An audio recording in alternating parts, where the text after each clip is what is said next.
IPL 2026 సీజన్లో భాగంగా ఇవాళ కోల్కతా, ముంబై జట్లు తలపడనున్నాయి.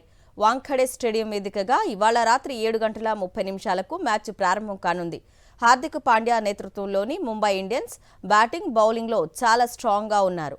రోహిత్ శర్మ, సూర్యకుమార్ యాదవ్, తిలక్ వర్మ, కెప్టెన్ పాండ్యా, బుమ్రాపై భారీ అంచనాలు ఉన్నాయి. పైగా సొంత మైదానంలో మ్యాచ్ జరుగుతూ ఉండడంతో తొలి మ్యాచ్లోనే బోణి కొట్టేందుకు ఆ జట్టు మేనేజ్మెంట్ వ్యూహాలు రచిస్తోంది. మరోవైపు అజింక్య రహానే సేన కూడా బలంగానే ఉంది.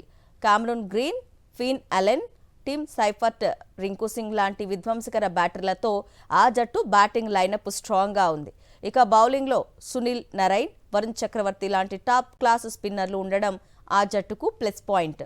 మొత్తంగా వాంఖడే వేదికగా రెండు జట్ల మధ్య పోరు హోరాహోరీగా జరిగే అవకాశం ఉంది.